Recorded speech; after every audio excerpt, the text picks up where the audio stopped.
What's going on, y'all? It's Lucious, and today I want to vlog about self-love, and I want to talk about how self-love is a step to understanding what unconditional love is, and I'll explain why.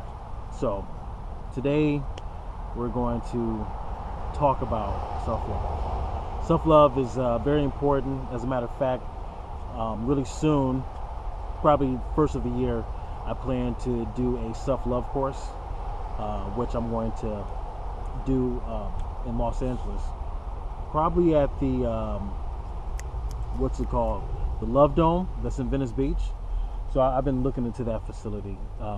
If it changes, then I'll let everyone know, but I'm definitely going to have it up on Meetup, because I do have a Meetup group already online. So I'm going to post on that, and I'll let everyone know, time and date and all that kind of stuff. But I'm going to start doing self-love courses. Oh, wow, look at that bird. So self-love is important. We don't take the time. We get so busy and caught up in our daily routines of going to work. Those of us that have kids, going and picking up your kids and stuff, and we have all this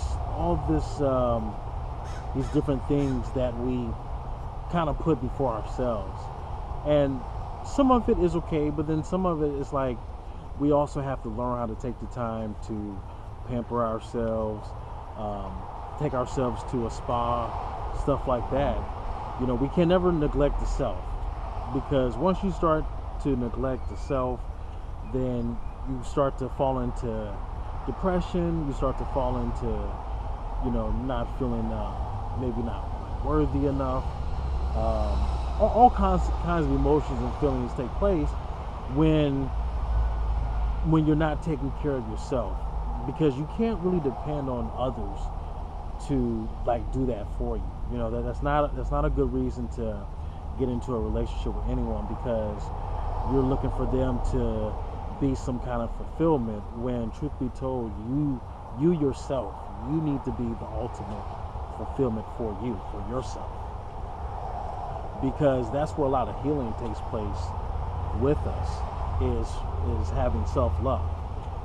Because I feel like a lot of us, especially in this particular lifetime, what we are experiencing is, and missing, is the human touch.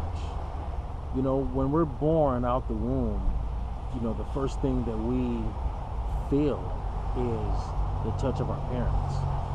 We feel the touch.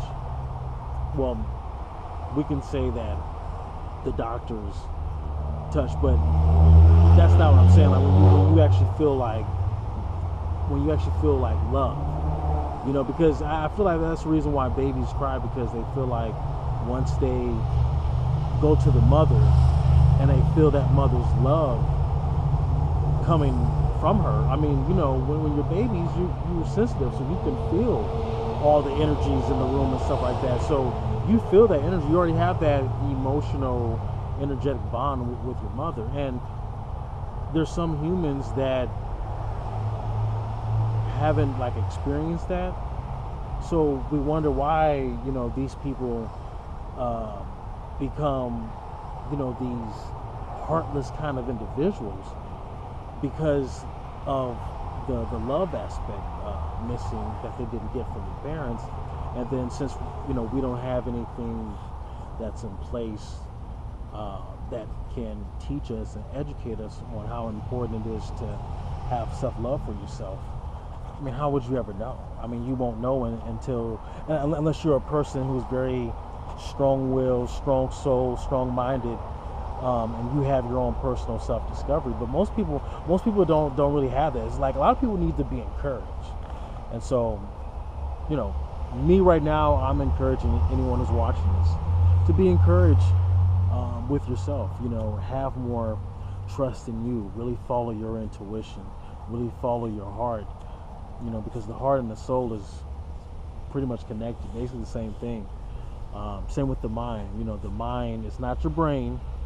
A lot of people get it confused. A lot of people think the mind has something something to do with your brain, and it really doesn't. The mind has to do with your soul. Same thing with the heart. All that emotion, your emotional side, your moon side, that's all part of your soul. That's the soul aspect. And so, the more in tune you get deeply connected to your soul, the more balance as an individual that you will definitely have. Because, and I'm telling you off of experience, guys, I've had experienced this myself. So I'm sharing this information because it has helped me along the way for myself as an individual. To me, I feel like I have become, and I've watched myself become a better person because of me incorporating these practices in my life. So it's something that's spiritual and it's something that's physical at the same time, because I don't believe in separation of the physical and spiritual realities at all. It's very one. There's no separation. So you'll realize as the more videos that I put out, how I'm the kind of person that I'm looking to bring everything together and bring more of a holistic kind of a picture, than taking sides or thinking this is good versus evil or something on some mythology shit. It's amazing how we get caught up in storytelling and we lose sight of actual reality. It's like, do we really have to go through this, or do we just go through this because we're telling ourselves that, yeah, this is necessary to do this or have this, this kind of way of thinking in regards to duality of good versus evil? And truth be told, it's not even really like that. That's only here on Earth. People on Earth only think that way. Not the whole universe. The whole universe don't think that way. But that's a whole nother video. This is about self-love, but that's the whole. See, that's the thing. Like, sometimes I'll start talking and I'll start getting carried away, talking about some other shit. but yeah. So yeah, guys. So it's important to pamper yourself. Go out. Fellas too. Like me, I'm a fully masculine man. Let me tell you something. I like going and getting my feet pedicured and stuff. Straight up. You're supposed to treat yourself like a king. You can't be walking around here talking about you a king. You got some crusty ass feet. You ain't gonna find no queens, man. Let me tell you, ain't no real queen gonna want no crusty ass feet, man. So if you truly are a king, man, treat yourself out as a king. And pampering is one thing that royalty does. If you're real royalty, feel what I'm saying? So definitely do that.